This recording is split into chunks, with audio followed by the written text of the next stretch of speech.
इस वीडियो में हम ये देखेंगे कि जो साइंस के लेसन प्लान हैं वो कैसे बनाए जाते हैं। ठीक है।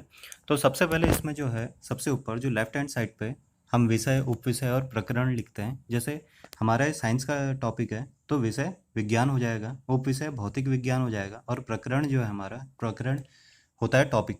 ठीक है। तो जो टॉपिक है जो हम क्लास में पढ़ाएंगे वो विद्युत हो जाएगा। ठीक है। विद्युत है इसमें और विद्युत को अंडरलाइन करना पड़ेगा। फिर जैसे इस साइड हमने कक्षा वादन और अवधि लिखा है। ठीक है। तो वैसे तो ये माइक्रो टीचिंग का है, लेकिन इसमें हमें आठ ये कक्षा आठ का है, ये वादन पाँचवा है और अवधि 40 मिनट है इसकी। ठीक है। तो सामान्य उद्देश्य, उसके बाद जो सामान्य उद्देश्य आते हैं, जैसे इसमें जो दिया है कि जो हमने इसमें जैसा कि आप इसमें देख पा रहे हैं कि सामान्य उद्देश्य, विशिष्ट उद्देश्य, सहायक सामग्री और पूर्व ज्ञान, जो ये चीज़ें हैं ये जब हम लेसन प्लान कॉपी में बनाते हैं तो हम इनको कॉपी में लिखते हैं, लेकिन जब हम किसी क्लास में रियल रियल टीचिंग पे जाते हैं तो हम ये चीज़ें नहीं बोलते हैं। ना सामान्य उद्देश्य बोर्ड पे लिखे जाते हैं, ना विशिष्ट विशिष्ट उद्देश्य, ना सहायक सामग्री, ना पूर्व ज्ञान। हम सीधे प्रस्तावना प्रश्न से शुरू करते हैं और प्रस्तावना प्रश्न भी बोर्ड पर नहीं लिखे जाते हैं। ठीक है। तो इसके बाद क्या है, जैसे सामान्य उद्देश्य हैं तो ये साइंस विज्ञान विषय का लेसन प्लान है। तो इसमें क्या होगा कि जो सामान्य उद्देश्य होंगे वो साइंस के अकॉर्डिंग होंगे। जैसे वैज्ञानिक दृष्टिकोण का विकास करना, वै सृजनात्मकता विकास करना, वैज्ञानिक सृजनात्मकता का, छात्रों में तर्क एवं निरीक्षण तथा विज्ञान के सत्यों का विकास करना। ठीक है। तो छात्रों को विज्ञान विषय का क्रमबद्ध ज्ञान प्रदान करना, छात्रों में विज्ञान विषय के प्रति रुचि पैदा करना। तो ये इस टाइप के ये सामान्य उद्देश्य हैं जो हम जनरल ऑब्जेक्टिव्स होते हैं साइंस के। तो वो हम यहाँ पे ऐसे लिख लेंगे इसमें। उसके बाद जो विशिष्ट उद्देश्य हैं, मतलब कि जो हमारे क्या है कि जो मेन ऑब्जेक्टिव्स हैं जो हम इस लेसन को पढ़ा के मतलब अपने स्टूडेंट्स में जो चेंजेस हम देखना चाहते हैं तो वो क्या होंगे। अब जैसे ज्ञानात्मक उद्देश्य क्या होंगे कि छात्र विद्युत के विषय में प्रत्यास्मरण कर सकेंगे। ठीक है। बोधात्मक उद्देश्य होंगे जैसे छात्र विद्युत उपकरणों में अंतर कर सकेंगे। फिर क्रियात्मक उद्देश्य लिखेंगे। ठीक है। विद्युत उपकरणों का प्रयोग अपने दैनिक जीवन में कर सकेंगे।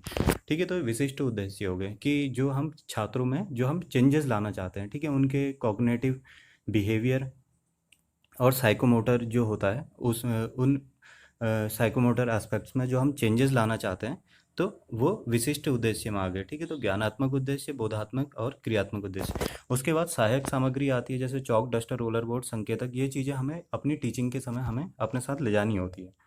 उसके बाद जो हमारा है पूर्व ज्ञान। अब जैसे हम किसी भी क्लास में पढ़ा रहे हैं तो हमारा जो लेसन प्लान होता है वो स्टूडेंट्स की, वो बच्चों की प्रीवियस नॉलेज के पे बेस्ड होता है। ठीक है। हम अपने मन से कोई भी ऐसा लेसन प्लान नहीं बना सकते हैं। ठीक है। लेसन प्लान वो होगा जो स्टूडेंट्स की प्रीवियस नॉलेज से रिलेटेड होगा, जो बच्चों को जिसके बारे में थोड़ा बहुत पहले से ज्ञान होगा। ठीक है। जो सामान्य जानकारी, तो देखिए इसमें लिखा है कि छात्र विद्युत के विषय में सामान्य जानकारी रखते हैं। अब उसके बाद जो मेन चीज़ है प्रस्तावना प्रश्न। ठीक है। जो प्रस्तावना प्रश्न है, जब भी हम किसी भी क्लास में एंटर करते हैं सबसे पहले तो हम ब्लैक बोर्ड एंट्री करते हैं। और ब्लैक बोर्ड एंट्री में सिर्फ विषय, उपविषय, प्रकरण आता है और ये कक्षा, वादन और अवधि आता है 8, 5, 40। जैसे विद्युत के नीचे हमने अंडरलाइन करा है और ये प्रकरण भी हम बाद में लिखते हैं। सबसे पहले हम जब क्लास में जाते हैं तो हम ये इसको यहाँ पे हम ब्लैक बोर्ड एंट्री करेंगे और हम विज्ञान जैसे विषय विज्ञान, उपविषय भौतिक विज्ञान, कक्षा, वादन और अवधि वहाँ पे लिख देंगे और प्रकरण की जगह पे हम कुछ नहीं लिखेंगे। उसके बाद क्या है, जब हम क्लास में जैसे हम एंटर करें, हमने प्रस्तावना प्रश्न पूछना शुरू करें। ठीक है। तो हम जैसे उनसे भी ऐसे पूछेंगे कि हमें तारे कब दिखाई देते हैं, या हम जैसे क्लास में गए और हम बच्चों से ऐसे पूछेंगे कि मैं आपसे कुछ प्रश्न पूछूंगा और जिस किसी को भी इसका उत्तर आता हो तो अपने हाथ खड़ा करें और एक एक करके आंसर दें। ठीक है। तो जैसे फिर उसके बाद हम प्रस्तावना प्रश्न पूछना शुरू करते हैं। तो जैसे तारे कब दिखाई देते हैं। ठीक है। तो तारे हमें जैसे ये छात्र अध्यापक क्रियाएं हैं जो हम पूछते हैं। ठीक है। और जो छात्र क्रियाएं हैं जो स्टूडेंट हमें जो आंसर देंगे, जो बच्चे हमें आंसर देंगे, जैसे तारे हमें रात में दिखाई देते हैं। अब इसी से रिलेटेड हमें दूसरा क्वेश्चन बनाना है। ठीक है। इसी से रिलेटेड होना चाहिए क्वेश्चन कि रात्रि के समय हम प्रकाश के लिए किसका उपयोग करते हैं। तो रात्रि के समय हम प्रकाश के लिए बल्ब, मोमबत्ती आदि का प्रयोग करते हैं। बल्ब किससे प्रकाशित होता है, तो बल्ब प्रकाशित विद्युत से होता है। तो बच्चे ये आंसर दे सकते हैं। ठीक है। तो इसमें क्या होता है, कभी कभार जो स्टूडेंट्स हैं वो बहुत अलग आंसर भी दे देते हैं। तो हमें क्या है कि कोई और करके हमें किसी दूसरे स्टूडेंट से उसका आंसर पूछ के, और कोई बताना चाहेगा ऐसे करके हमें किसी दूसरे स्टूडेंट से उसका आंसर पूछना चाहिए। ठीक है। उसके बाद क्या है कि विद्युत के बारे में आप क्या जानते हैं, तो ये समस्यात्मक प्रश्न हो जाएगा। क्योंकि इसका आंसर वो नहीं दे पाएंगे, वो सामान्य जानकारी रखते हैं तो इसका आंसर नहीं दे पाएंगे। उसके बाद जो हम बोलेंगे, जो हमारा उद्देश्य कथन होगा, तो हम ये भी बोर्ड पे नहीं लिखा जाता है, ठीक है। उद्देश्य कथन इसमें से कुछ भी बोर्ड पे नहीं लिखा जाता है। तो छात्रों, आज हम विद्युत के विषय में अध्ययन करेंगे, और जब हम ये अपना उद्देश्य कथन बोलते हुए हम यहाँ पे प्रकरण पे, जब हम यहाँ पे उद्देश्य कथन बोलेंगे कि छात्रों आज हम विद्युत के विषय में पढ़ेंगे, तो हम यहाँ पे प्रकरण में भी, तो हम यहाँ पे प्रकरण में विद्युत लिखेंगे और उसको अंडरलाइन करेंगे, ठीक है। उसके बाद क्या होता है, फिर ये क्रम संख्या, छात्र अध्यापक क्रियाएं, छात्र क्रियाएं, विधि प्रविधि, श्यामपट्ट कार्य, मूल्यांकन प्रश्न, तो ये सारी चीज़ें इसमें हमारी आती हैं। हम इसको ऐसे करके डिवाइड कर लेते हैं। तो जैसे क्रम संख्या हो गया कि प्रश्न और शिक्षण बिंदु क्या है। अब जैसे इसके बाद जो छात्र अध्यापक क्रियाएं, तो हमने उद्देश्य कथन में बोला कि आज हम विद्युत के विषय में पढ़ेंगे, तो हमें सीधे ही विद्युत स्टार्ट नहीं करना होता, फिर हमें उसके लिए पहले विकासात्मक प्रश्न पूछना होते हैं। ये भी बोर्ड पे नहीं लिखे जाते हैं, ठीक है।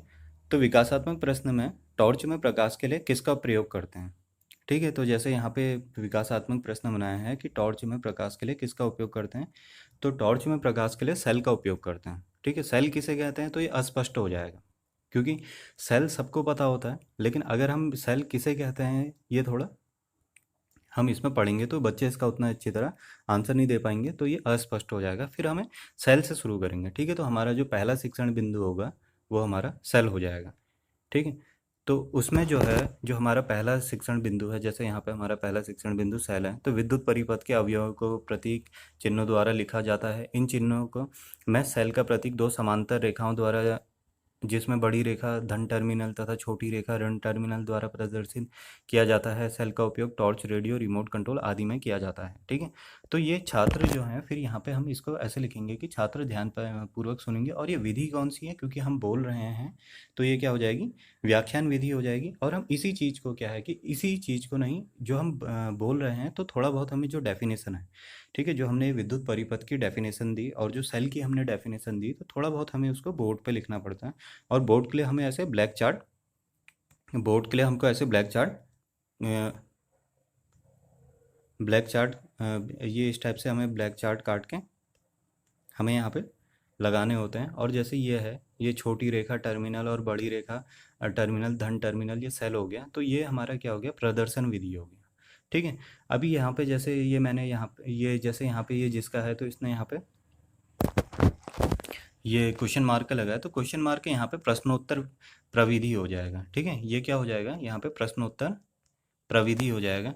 उसके बाद क्या है कि सेल को किस चिन्ह से प्रदर्शित किया जाता है, तो ये हमारा मूल्यांकन प्रश्न हो जाएगा। जब हम ये सारी चीज़ें कर चुके होंगे, हमने अपनी डेफिनेशन समझा दी, और बोर्ड पे हम अपनी लिख चुके हैं, विद्युत परिपथ और सेल की डेफिनेशन लिख चुके हैं, और ये हम ये चार्ट द्वारा इसको दिखा चुके हैं। तो उसके बाद हम क्या करेंगे, उसके बाद हम बच्चों से मूल्यांकन प्रश्न पूछेंगे, जो यहाँ पे जो लिखा है कि सेल को किस चिन्ह से प्रदर्शित किया जाता है, ठीक है। तो बच्चे इसका आंसर देंगे। फिर हम अपना जो नेक्स्ट शिक्षण बिंदु है, जो सेकंड शिक्षण बिंदु है, उसकी ओर बढ़ेंगे। अब जैसे उसके लिए क्या होगा कि विकासात्मक प्रश्न, फिर से हम विकासात्मक प्रश्न पूछेंगे, डायरेक्ट टॉपिक स्टार्ट नहीं करना होता है, ठीक है।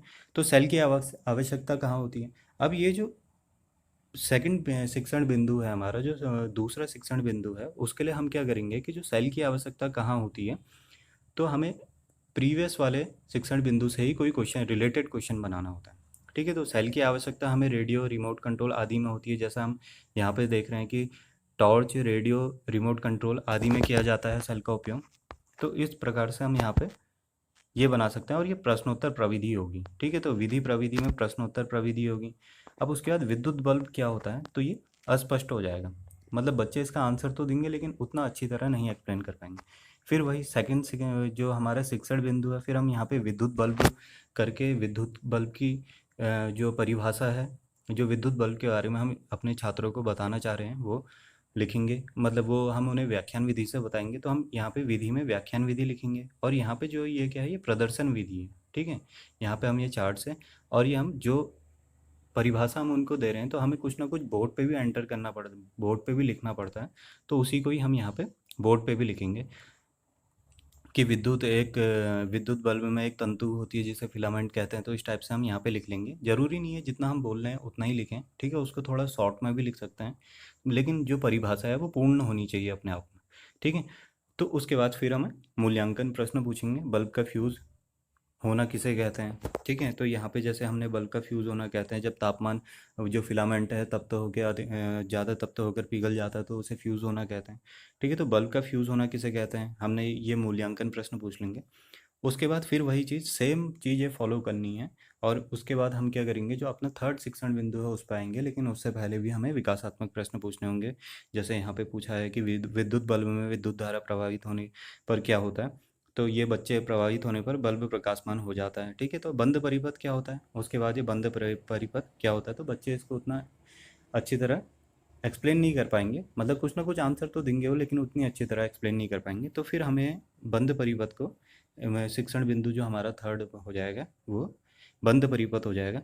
छात्र अध्यापक कथन, ठीक है। तो जब विद्युत धारा सेल, फिर हम वही परिभाषा देंगे और ये ब्लैक बोर्ड वर्क करेंगे। तो कॉपी में दिखाने के लिए हमें एक ब्लैक चार्ट पे लिखना पड़ता है, और ये क्या है, जो हम यहाँ पे ये जो चार्ट जैसा जो हमने यहाँ पे जो चार्ट लगाया है, ये क्या हो जाएगा, प्रदर्शन विधि हो जाएगी, ठीक है। तो जब हम इसको रियल उसमें लेके जाएंगे तो हमारे पास यहाँ पे क्या होगा, ये चार्ट होगा, ठीक है।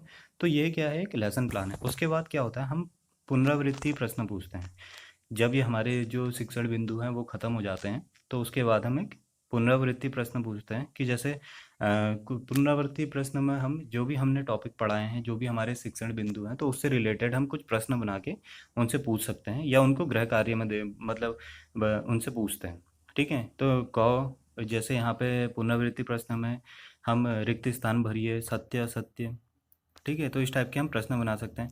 और फिर ये निरीक्षण कार्य और ये सारी चीज़ें, जैसे अध्यापक या अध्यापिका कक्षा में घूमकर छात्रों का निरीक्षण करेगा, गृह कार्य हम उन्हें कोई, फिर उसके बाद हम उन्हें गृह कार्य देते हैं। तो विद्युत सेल और विद्युत बल्ब के विषय में आप विस्तार पूर्वक बताइए, तो ये मतलब ये गृह कार्य हो गया, ठीक है। तो इस तरीके से जो हमारा एक लेसन प्लान होता है वो बनाया जाता है। Thank you.